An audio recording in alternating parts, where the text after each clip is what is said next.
Specifically focusing on the academic side now, yes, there is a lot of hard work required from the student side because the total number of subjects and the total number of studying hours that is being delivered to PGP and PGPBL are almost equal.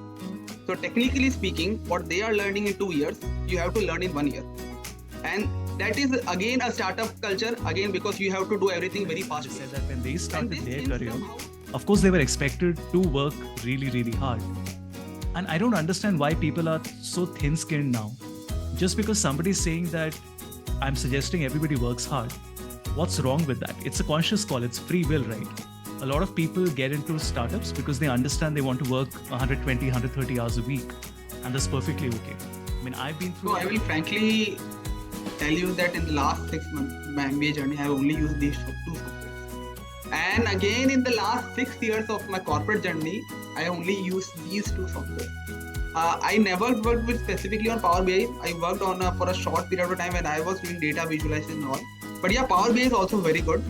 But frankly speaking, these are the most basic things. Like after having a 6 year of work experience, I cannot imagine my life without Excel or PowerPoint, right? There are tools, say suppose someone fanciness say that, okay, I have to learn Python. I have to do the data analytics using Python, right? But let's be frank, Excel has a lot to offer. Why you want to go to, okay, you should go. Welcome to Conversations on Data. I'm Havish Madhopati. I'm delighted to have with me today Arpit Jain, who is an MBA student at IIM Kozhikode, the PGP-BL batch of 2023. Arpit has been one of my students as well, where I taught him various data visualization and business intelligence tools in his term 0. Before joining the MBA program, he comes with a rich experience of close to 6 years working with Maruti Suzuki India Limited in project management, operations strategy, and new product implementation. He's a senior committee member who represents IIM-K to Indo-Japan ties and is currently serving as a management consultant intern at Suzuki Motors Japan. He's also worked on several projects directly with the director at IIMK and senior professors, and is a part of the social media and PR cell core team. He likes to eat and cook and runs his own YouTube cooking channel as well. We're going to speak about a number of different things today. About the program at IIMK, which is specifically the PGP-BL program. What is the typical day of an MBA student? How to present your portfolio, how important it is to plan your career, a little bit about product management and a management consultant profile, and other general advice for B-School students.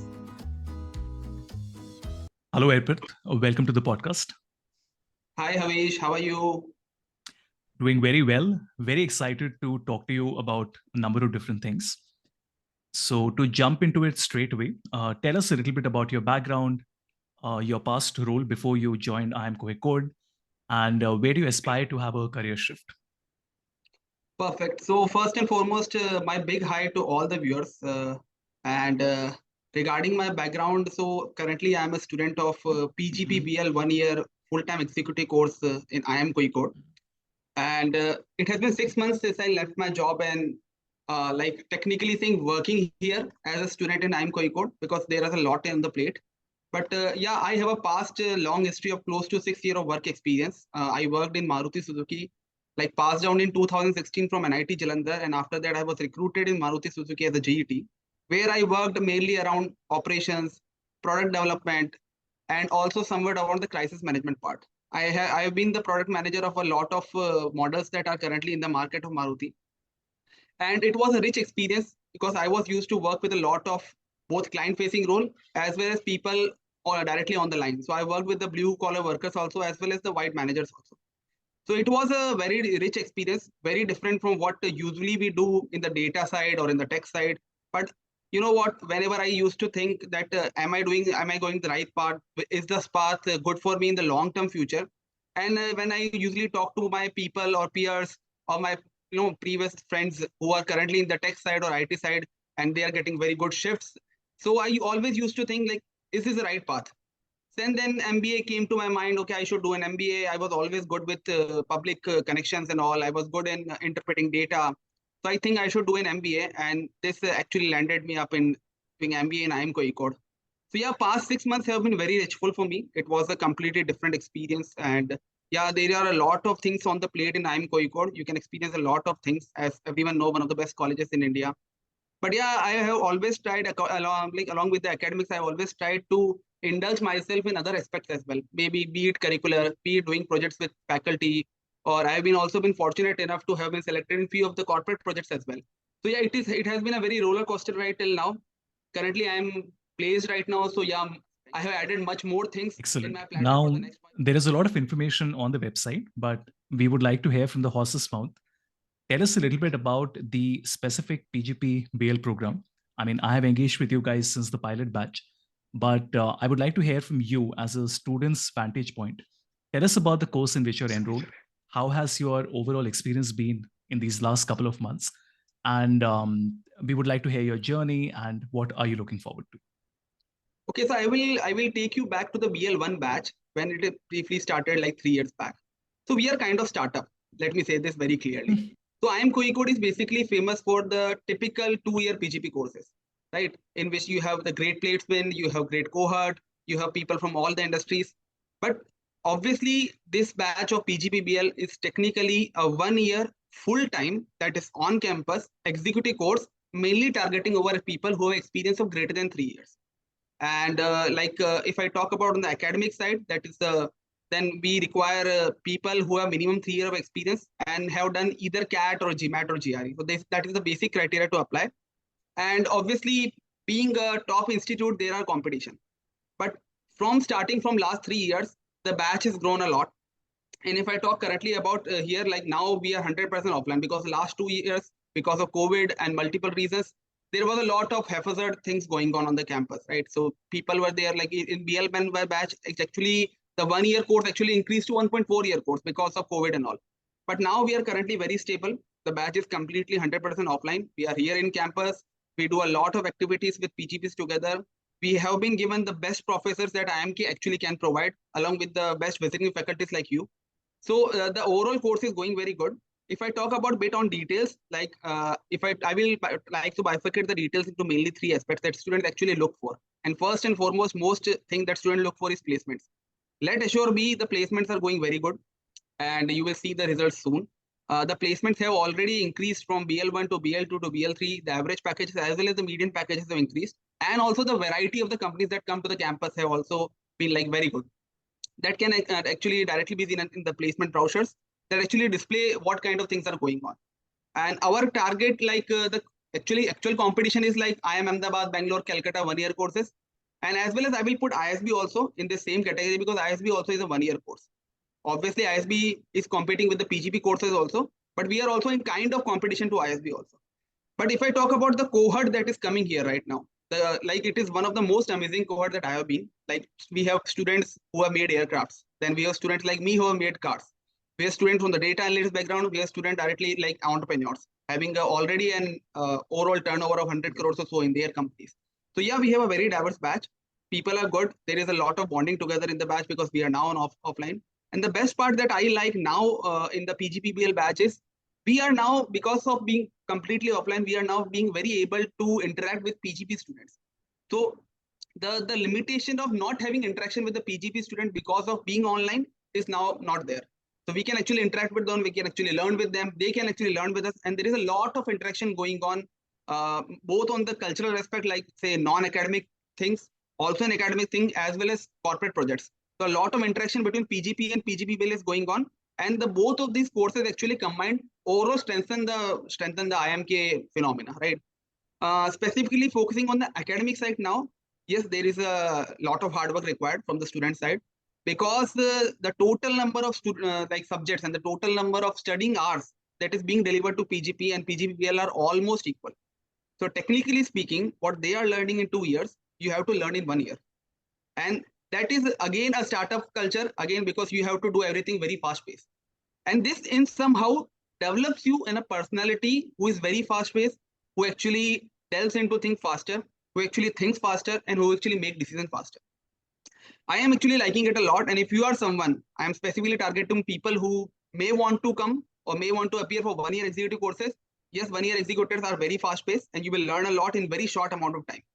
Say, like if I want to quote in the last 6 years in my previous firm, what I learned, and the last 6 months, what I learned, completely transformational journey. Like I learned more in the last 6 months than the 6 year combined in my job. Because I learned data, I learned consulting, I learned giving presentations. Like if I could just give an example, we recently went to Milan for our international immersion program. So we have a 15 to 20 days of international immersion also in this program, in which we have to go to any college, which college chooses. So this time we went to SDA Bocconi Milan, and it was completely an amazing experience because not only it built bonding among the students when we visited Venice, when we visited Rome, and along with our batchmates, but also we also experienced other courses which are not very relevant into India, like say international business, like say we had a course of luxury business and luxury market in Milan. And Milan being the fashion capital of the world, what can be the best place to learn about luxury, right? So this brings a very new flavor to the course, right? So again, if I talk about professors, like professors are the second most sorted thing in IIM Kozhikode, if I would say. Like starting from marketing to finance to macroeconomics, we have the best professors here on our platter. And IIMK ensures that we get the best professors. There is a limitation into PGP because PGP is a big batch. So like the big professors who have like less amount of time cannot contribute to all the batches. But if I talk about BL, we are a small people group of only 2 batches and total 30-30 divided. So approximately 60-64 people in the batch. So the senior professors are able to give us time, and that we are very much like happy to have them here, right? Because we are learning on a very different flavor. And these are like the best professors of India. So yeah, the batch is going very good, and I'm really happy that I am here. And what can I say? Like I will say that if I say in the ROI terms, usually you have to see MBA in ROI term because that is a lot of investment, right? So ROI term also, it is one of the very good batches because the fees and what you're getting against what fee you are paying in 1 year. This is a lot of ROI to be gained off. And this is something that I say to all my, like whoever prospective student asks me, that if you have the wings to fly, this is the place to be. You will fly. Excellent. I think that's very helpful information. And as I said, this is what you do not get on the website, right? You have to hear it from the experiences of the student. Okay, now shifting to you being a member of the PR cell, can you share a little bit of that experience? You know, what does that entail? And what has your learning been in an individual capacity? And more importantly, what is the PR cell for? What is your core responsibility? Yeah, I will take back you to April when I actually joined IIM Kozhikode. I had a very clear perspective in my mind when I joined IIM Kozhikode that I want to learn everything. And I want to display my strengths to everyone. This is perspective that I had in my mind. Frankly speaking, when I was in my job in the last 6 years, I always had a gap of, okay, this much I can do, and this is what they desire me to do. So there is always a gap. You want to do something big, but the overall corporate structure might not let you do something else. Like, so when I came to IIM Kozhikode, being in the PGP-BL batch, again, being on one of the fastest, student journey ever of my life at least, then I thought that there is a lot of opportunity right there on the platter. I have to grab every one of them. So obviously time management is a place that you need to focus, specifically targeting the PR cell. So PR cell, so first of all, I would like to lay what we do. So PR cell or the public relations cell is also known as a social media circle type of thing of IIM Kozhikode, in which we collaborate with the external things like our audiences, our alums, and the internal things like our students, like all the cultures that we build, our societies, our faculties, and the director's office. And we make a whole collaboration between the two parts. So we are the face of the college. So we show the outer world what we are doing inside, right? So this is the brief that we do. So starting from the social media marketing, digital marketing, starting from, making poster, as small as making poster for an event, to actually conducting that event and covering that event into a good manner so that you can show to the world what we are up to. Again, it is a competitive world and you need to show it to the social media right now. Again, social media is very paramount in these days. So this is something that we do. We are a small team of 3 students here in PGP-BL PR cell, and we have a big team of 8 members in the PR cell of PGP. And the PGP and PGP-BL, both PR cell, worked together in a lot of activities together. Regarding my journey in the PR cell, it was kind of a funny journey because one of my friend here told me that you have a good caliber. You can make, you have new ideas, you have innovative capabilities. You can learn this content and creation. You should join the PR cell. That one member was one of our student committee member. The student committee, so committees work like there is a student committee, that is the main body. And then there are all the other circles which actually reports to the student committee in one way or another. And each of the circle is responsible for different activities. So there is a circle for sports, then there is a circle for like say PR, and then there is a circle for finances. Different types of committees are there, right? So that one friend told me that you are good in it, you should try it. And I was like, nah, yaar, I should focus on placements, I should focus on grades. That was my perception when I joined IIM Kozhikode in April, initial perception. Then one night we are having a party, and typical party that MBS do. So it was 3 a.m. in the night, and it just struck me like I should try at least. Like what will happen? I should try. So 3 a.m. in the night, I am making a presentation because we have to give a presentation. You have to show yourself what you can do to the batch also and to the faculty also, and then you will get selected or not selected because it is a whole election process. And I made that presentation from 3 a.m. in the night to 5 a.m. in the morning. In that phase, after party phase, I made the presentation. So I made an animated video of what I can do. This is what I do. I tried to show them what actually I can do through that animation. And actually worked out well, got into PR cell, and the last 6 months in the PR cell is also like, again, a very nice transformation journey for me because I learned a lot of new things. I bought my idea, discussed with my team. The team is also very supportive. And so we made a lot of new changes in the overall PR activities and how we can show. And like, I would like very proudly say that we are currently performing better. Like the rate of increase of our follower reach as well as our step counts are far better than all our big competitors like IIM Ahmedabad, Bangalore, Calcutta, Warrior courses. Obviously, they have been here for like 10 years, 15 years in the market. We are new, so it will take time, but the rate of progress is very high. So yeah, we have done some good work and we are yet to do much more in the platter now for us. But yeah, it is a very great journey because currently, initially I was knowing nothing about content, nothing about digital marketing, but now I know these things and this will also help me maybe in my personal or professional future. That's very nice. I do see all the great work that you guys do. Now let's stop talking about the PR cell and why you got into the MBA. Let us talk about a typical day, right? Now we all know that days are stressful. In fact, just to give you some context, I have been watching The Barber Shop by Shantanu recently, and I've sort of been binge watching. I've watched about 3-4 episodes so far. And Shantanu was on record saying that freshers are expected to work some 16, 18 hours a day. So I did not really read a lot about what happened after that, but I read a little bit. And in my mind, I was very clear. You have to work hard, and it's a conscious call. It's not that anybody is forcing you to do it. I think a lot of senior folks in the industry also came in defense, and they said that when they started their career, of course, they were expected to work really, really hard. And I don't understand why people are so thin-skinned now. Just because somebody's saying that I'm suggesting everybody works hard, what's wrong with that? It's a conscious call. It's free will, right? A lot of people get into startups because they understand they want to work 120, 130 hours a week. And that's perfectly okay. I mean, I've been through a journey where, I was sitting at the airport at 4 o'clock in the morning and working. And for an entire week, I've slept like 10 hours. And that's perfectly all right. As long as you're doing it, if your mind and heart is in it, right? And nobody's forcing you to do it or nobody's lying to you. Personally, in my opinion, I don't really see what the big problem is. I don't think there is anybody successful in the world, Arpit, who can say that they have worked smart and not hard. I don't think there's any CEO in the world who will say, I left for work at 5 o'clock and I only worked 5 days a week. It's ridiculous to even think about it. So I think it's just social media where people just get offended at all these silly things. And I don't really see the big deal about it. Anyway, back to the question. What is your typical day like? And I'm sure it's very stressful. So how do you guys do your time management? See, I will be very frank here because people have made a lot of fuss about MBA, right?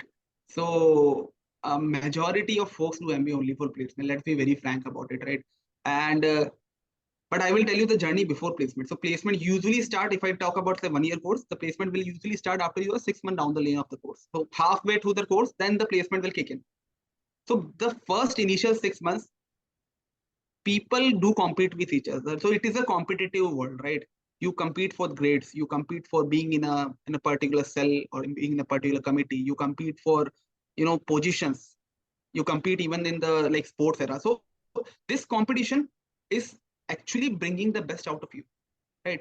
If I talk about a typical day, let's start say when we're in the term 1 in April, a typical day would be like purely academic, because we were very new here, we didn't know what to do, but we know how to study. You know, everyone has cracked CAT or GMAT or GRE, but they know how to study. So the core focus was, okay, let's build grades. MBB will come later on. So McKinsey, Bain, BCG will come. So we have to get grades. We have to get a shortlist, and everyone is like just studying. Then so initially in the term 1, term 2, it is typically like long study hours. So we have classes. If I say a typical day, we usually wake up maybe like 7:38 in the morning. Then we have a breakfast. A very nice breakfast is served here. So like inclusion of South Indian as well as North Indian.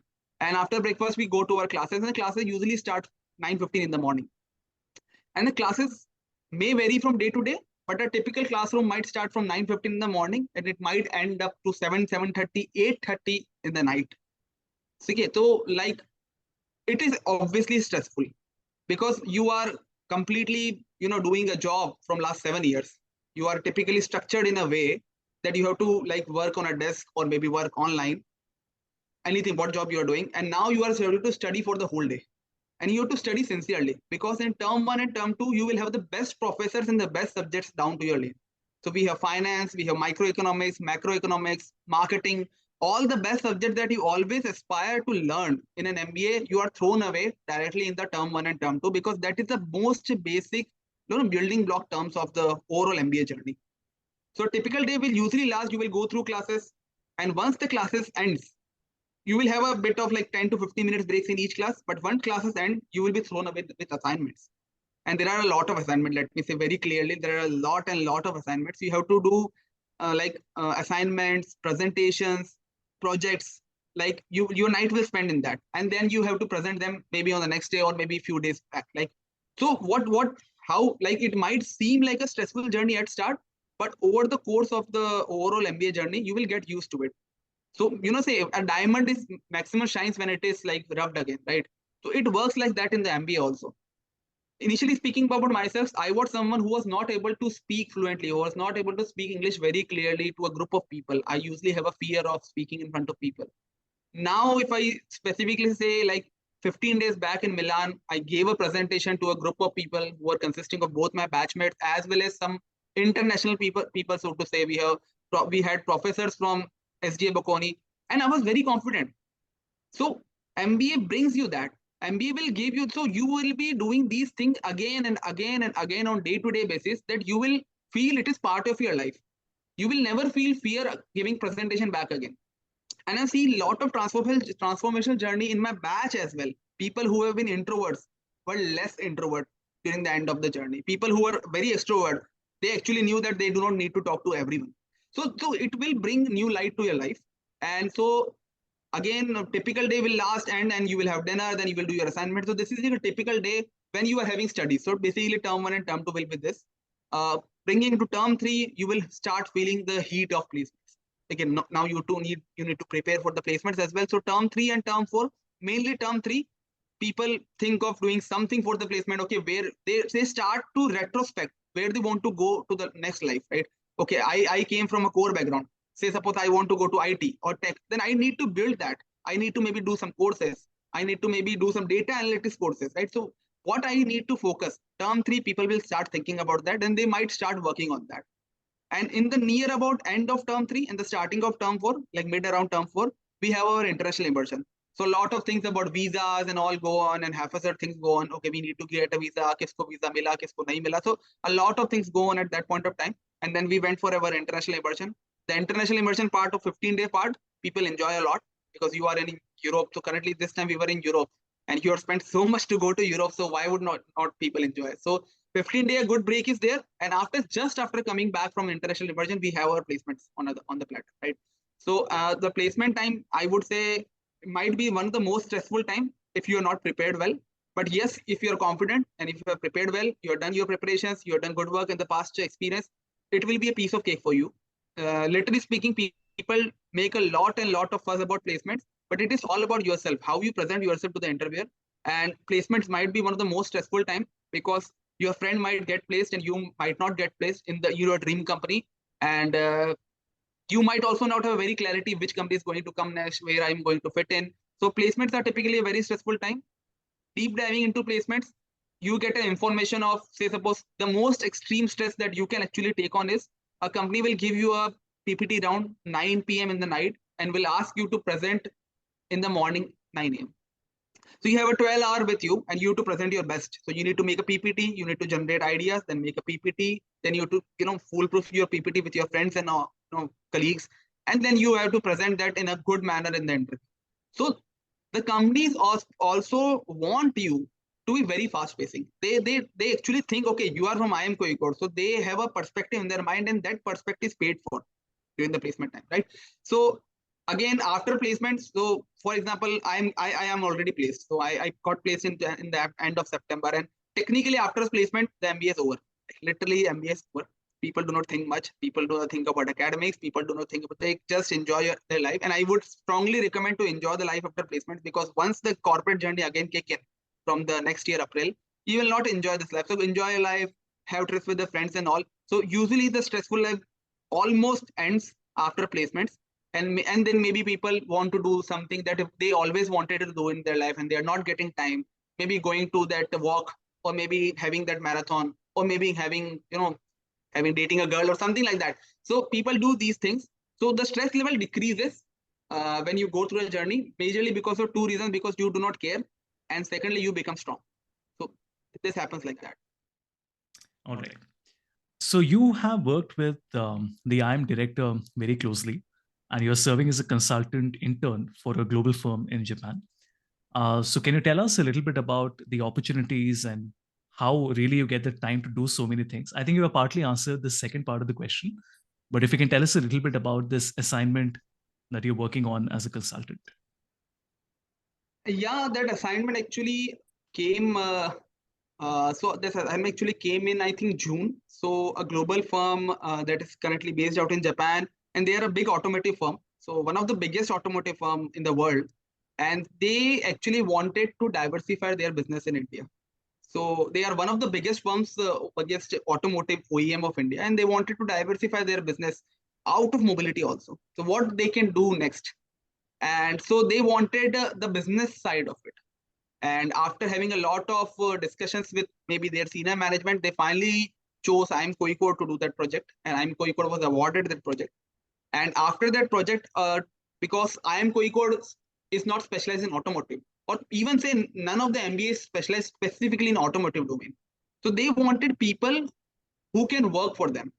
So technically, IIM Kozhikode, actually this project is being headed by the director directly, and there is a team of top big professors of IIMK.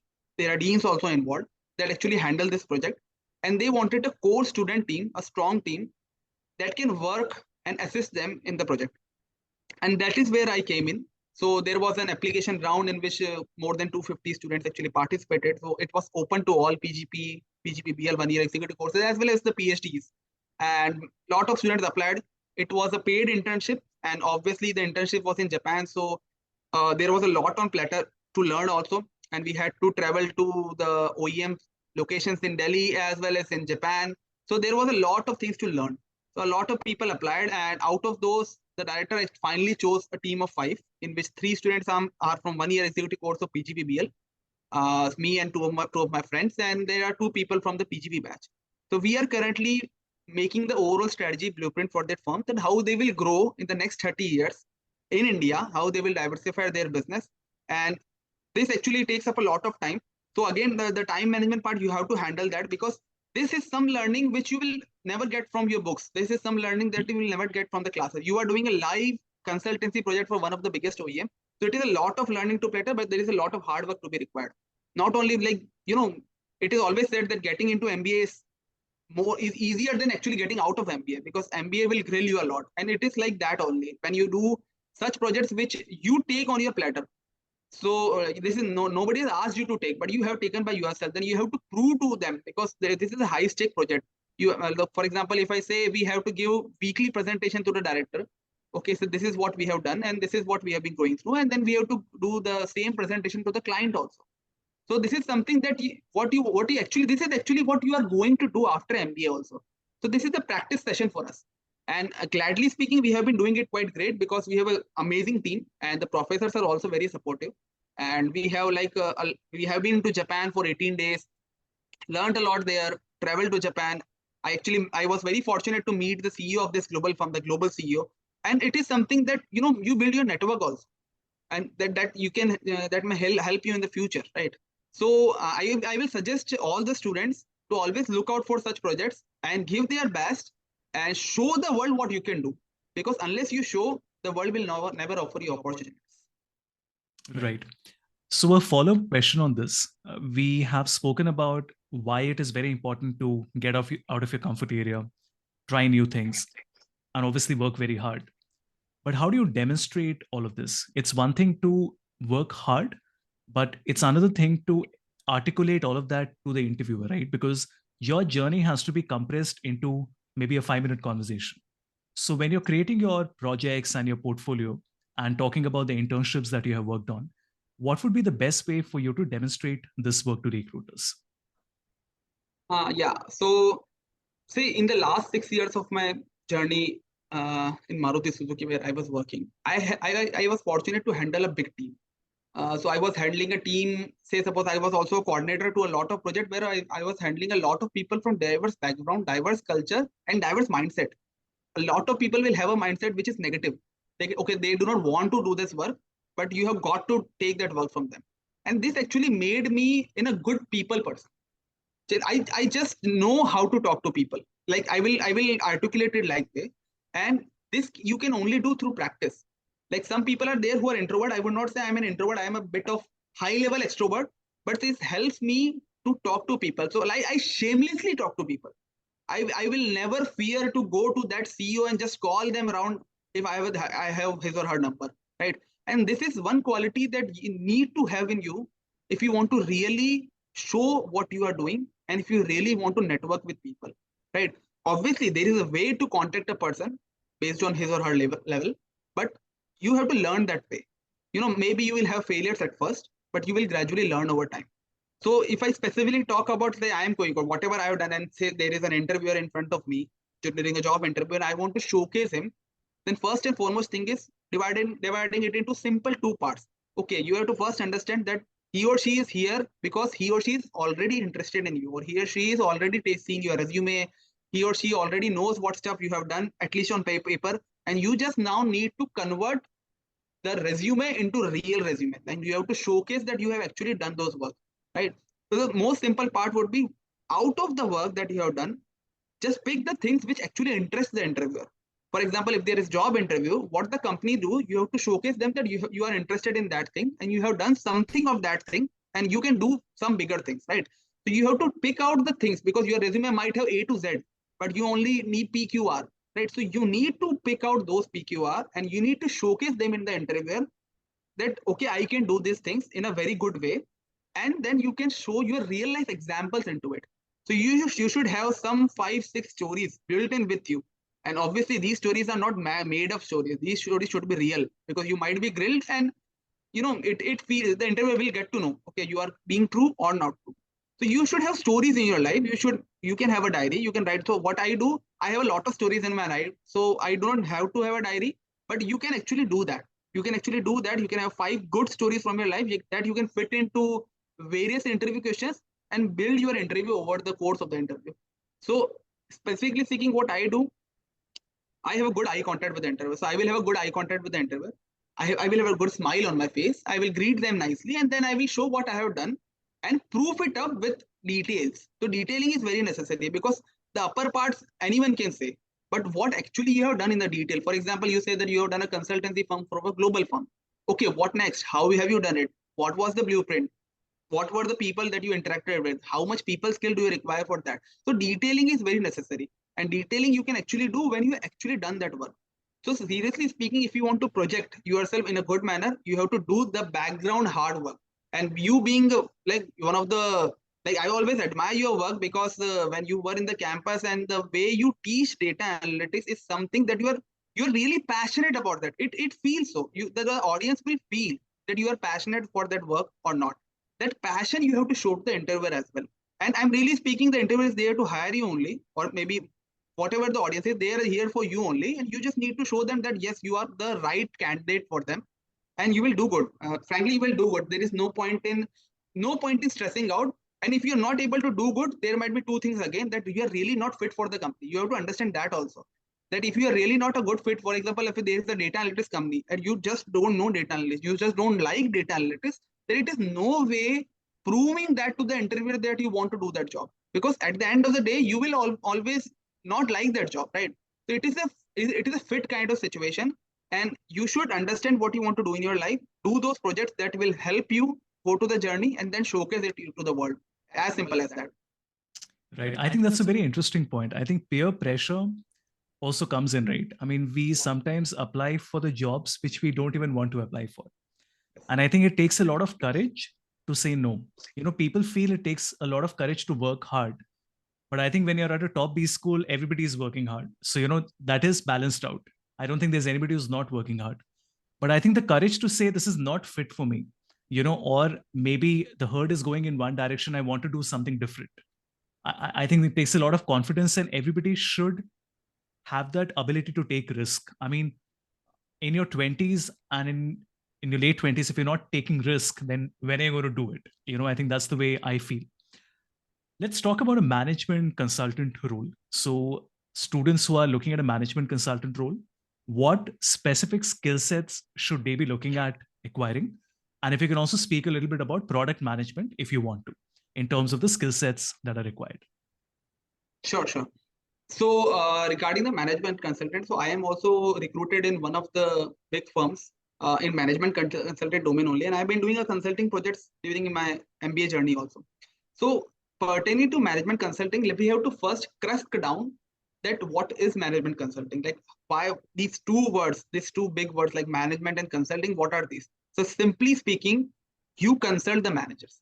So there is a firm that want to solve a problem, or they want to build a business in maybe a new business part, and they are not capable to do it by their own. Let's be very frank, they are not capable, or they do not have the correct skill set or the resources to do that thing on their own. So they want you, who has that skill set, to do the work for them, and you will get paid for that. This is simply management consulting. Consulting, obviously, management consulting can be divided into multiple facets. Like say there is a consulting who will focus only on finance, then there is a consulting who focus only on AI/ML, then there is a consulting who builds strategies. So strategy, technology. So management consulting again can be bifurcated into many types, and you have to choose your type where you fit in. I came from a background which is like core background, like manufacturing setup. And now I am doing MBA, learning strategy, learning marketing, learning finance, and now have a very clear perspective. Everyone should have a very clear perspective. At least you should think and have a clear perspective what you want to do next in the life. So management consulting actually helps you to think that way, because in management consulting, you will actually apply the knowledge of the business terms that you have learned. For example, you might have learned about BCG matrix. You might have learned about the 4 P's of marketing. And you would always have thought, okay, these are some of those algorithms that you have learned in mathematics. For example, in mathematics, we learned integration and differentiation and never used it in your job.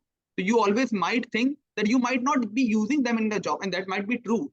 But in management consulting, you might have to use them. Invariably, you might have to use them. You have to think that way, because the company might give you to build a strategy roadmap for their next 30 years.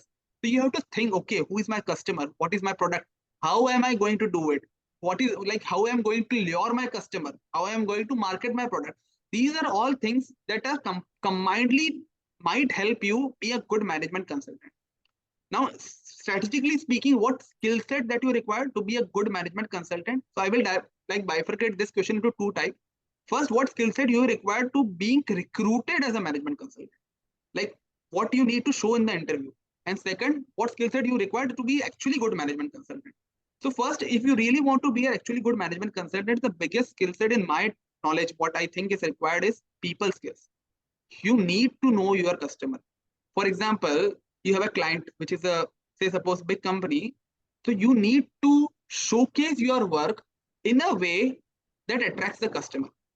You need to build the relationship with the customer. That is very, very important, because trust is everything. The client build work only on trust. You will get like recurring assignments only when the client trusts you, only when the client like your job.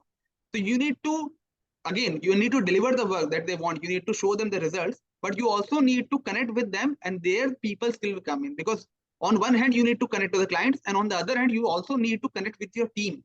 So again, internal communication as well as external communication. This is one of the most paramount skill that you will require, and you will learn it over the course of MBA if you do not know this, right? So you will learn it while you do projects, because you can think it's like a small project that you are doing with your team members, and you have to show that project to your professors. This small project you can actually think like a management consulting project, in which you are, strategizing with your teammates what you want to show to the professor, and the professor is your final client, and you have to do it best, right? So again, management consulting, first and most important thing is people skills, and second most important thing is how you present, like your presentation skills. Seriously speaking, management consultants are good PPT makers. So they make amazing PPT. I have attended your like presentation classes, really admirable classes. The way you show students how to make good presentations and the detailing of those presentations. But again, if you are a management consultant, this will be your go-to job. It might happen that you are showing your presentation to a CEO, and the CEO might tell you to recheck your presentation only for one small mistake, or maybe your deck is not right. And whatever strategy that you have made is now a fuss. So it might happen. So you need to make stellar presentations. So this is second one important good skills that you may require as a management consultant, that you really need to make good presentation, not only like presentation which actually gives the knowledge what you want to, like gives the data what you want to get to the client, but not very much data. Like you need to show a whole Excel sheet, but you need to show what they require, because they are big guys. They might be CEO, CXO level people. So you need to show them what you have to require in that presentation. So second important skill that you need is presentation, and third is hard work, bro. So third hard work you need to do. The management consulting, if I specifically talk about BCG or Big Fours and all, Accenture and all, you might have to work very long hours. Let's be very frank, very true. You will get paid only for that. It might. So I have, like, my sister is in Bain, and I can literally say I can only currently talk to her whenever she's having her food. I'm be very frank about it. So management consulting can be very stressful. You might have to travel a lot. So you need to brace yourself up for these things. You might have to travel early morning, 4 a.m. in the Monday, and then you have to come back on the Friday night. Then on Saturday, Sunday, you will just sleep, take rest, and again the loop continues. So it might get stressful, but management consulting will change you. Management consulting might give you a lot of perspective, might train you to work hard. For example, if you want to really do a startup or something in future, these things will help you, because management consulting in overview gives you everything that maximum can be done after MBA. So it is a good field to go about, but it will be challenging, and you should be bracing yourself for the challenge, because it pays good. Right. What about product management? Yeah, regarding product management, so again, the two terms, product management. So product management again can be IT product, can be non-IT product. So say suppose I am making Haldiram Bhujia, a new Haldiram Bhujia. That is a product, but that is not a tech product.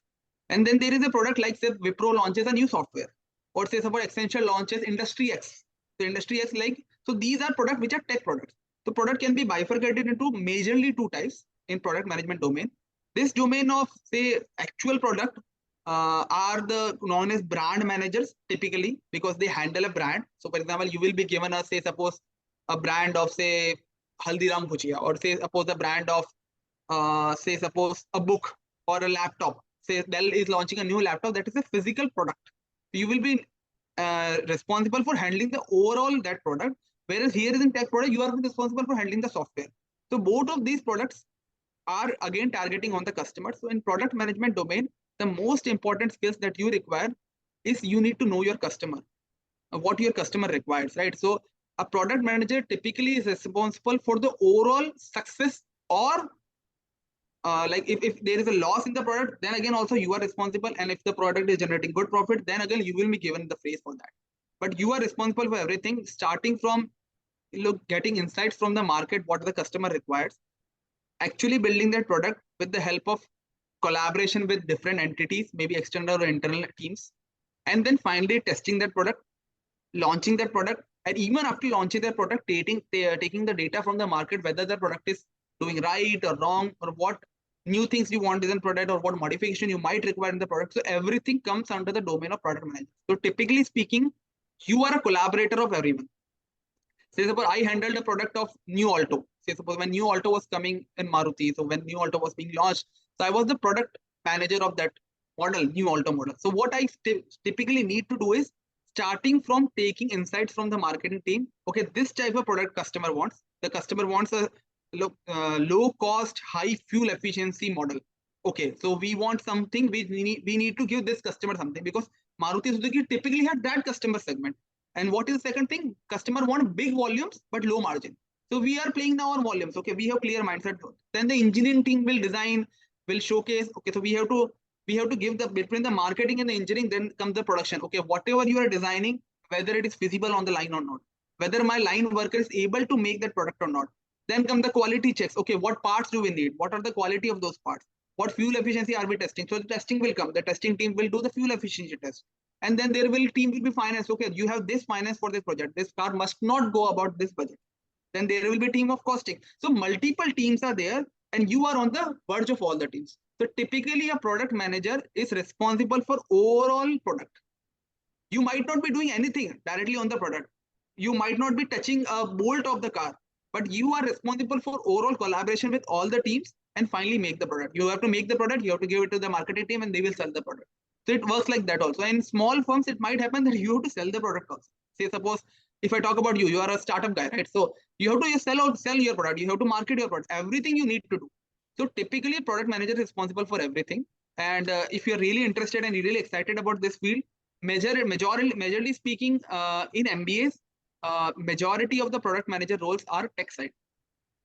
So it is typically happens like this only, and majority of the roles for product manager are applied for people who have a tech background or a coding background or have worked in a tech field or tech consulting field. They usually target product manager roles.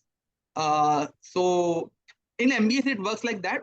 Majority of the roles in the marketing side may come for the brand manager roles. Okay, you have to mainly focus on marketing, but it works like that. Majority are tech field. Right. Great. I think as we come to the end of this podcast, I think that's a lot of great information. And, I always tell students who say we want to hear from people from the industry, from our seniors, I tell them it's not really the big different things that you will hear. It's the obvious things. Most of what leaders talk about is common sense, isn't it? Yes. I would always feel that people who are younger try to use more buzzwords and fancy ways of expressing things. They will make more fancy visualizations, for example. As you grow up the ladder, simplicity, non-ambiguity is the most important thing, right? You don't want to make a chart where people have to figure out what the chart does. And I think that maturity comes with time. And I think it's very important to always keep that in the back of your mind. One final question I would like to ask you, Arpit, and this is very selfishly. Students still ask me, how important is it to work on Excel and PowerPoint, right? Now, earlier I used to get a little irritated. Now I almost find it amusing, right? And I have all these creative answers that I have telling students how important it is, because as an engineer, you're an engineer yourself. Imagine you did not have work experience, right after your engineering, if you get into an MBA, you can't really fault the student for not realizing the importance. Excel almost seems like an age-old tool and there are new alternatives in the market. And everybody seems to talk about how PowerPoints are a bad thing. And I always ask them, what else? What alternative do you have? I'm not saying PowerPoints are good. I'm asking you, what alternative do you have? Think of any company, any industry, any sector, any function who can survive without a PowerPoint. So would just like to hear your thoughts on it. As a student, I'm sure you appeared in competitions and you worked on projects. You're working on these industry projects. You're going to join a company soon. How important has Excel and PowerPoint been? And if you have had the chance of working on Power BI as well? So I will frankly tell you that in the last 6 months, my MBA journey, I have only used these two softwares. And again, in the last 6 years of my corporate journey, I only used these two softwares. I never worked with specifically on Power BI. I worked on for a short period of time when I was doing data visualization and all. But yeah, Power BI is also very good. But frankly speaking, these are the most basic things. Like after having a 6 year of work experience, I cannot imagine my life without Excel or PowerPoint, right? There are tools, say suppose someone fanciness say that, okay, I have to learn Python. I have to do the data analytics using Python, right? But let's be frank, Excel has a lot to offer. Why you want to go to, okay, you should go to Python if you are in a data analytics field, but Excel is simple. Excel has everything that you need. And the person who will be seeing your final presentation also knows Excel.